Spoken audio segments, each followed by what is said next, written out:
Let's assess the situation here. We've got shots coming from inside the house ahead of us. They seem to be firing at another team. They don't know we're coming, so we immediately take cover. Well, we could go guns blazing. We could ambush them, or we could try to fake them out. Let's see what happens if we go guns blazing. So we wait till we see someone's head in a window and start firing immediately.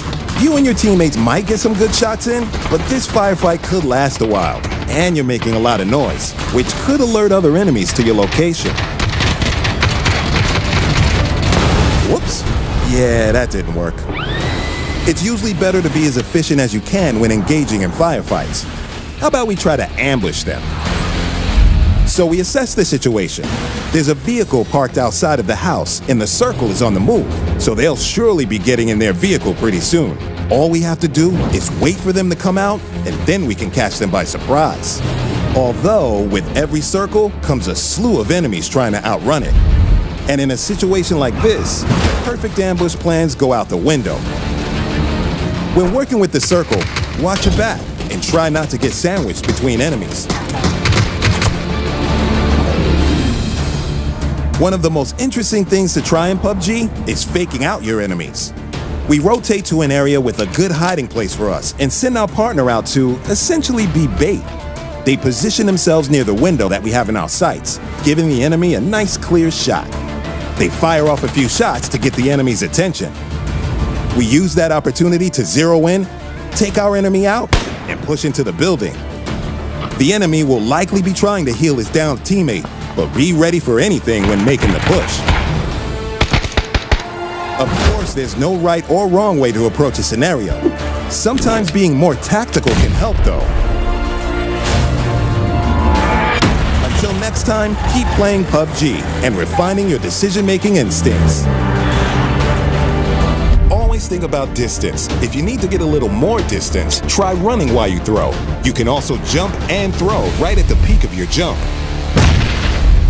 If your target is far away, the throwing angle that will generally give you the most distance is a 45-degree angle. If you left your protractor back at school, don't worry. A good rule of thumb is that 45 degrees is approximately the distance between the horizon and the top of your screen when looking forward. If your target is not so far away, switch to an underhanded throw. If you come right up to a tall structure, you can look up and leave your enemies a little present. Don't be fooled by your trajectory arc. It might look accurate, but it's most accurate when throwing within a 5-meter range. If you're throwing farther away, you need to compensate by aiming up, getting a running start, or jump throwing. Don't forget, throwables all react to your environment. If rolling a grenade can work to your advantage, try factoring that into your throw. You can also bank shot a frag grenade by bouncing it off a doorway or window. Before breaching, always throw a grenade into the second floor of the building, even if you don't get any kills. Your enemies will be deaf and won't hear you coming. Molotovs also react to their environments, knocking out wooden doors and spreading significantly across wooden floors.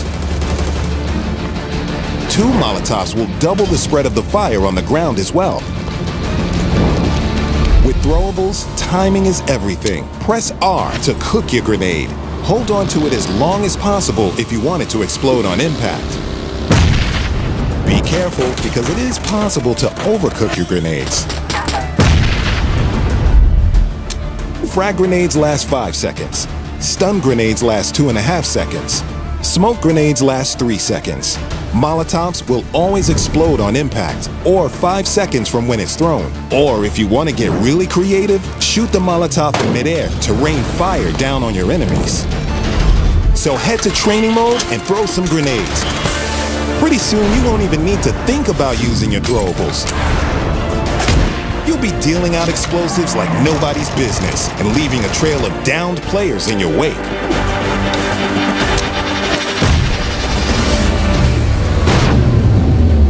Until next time.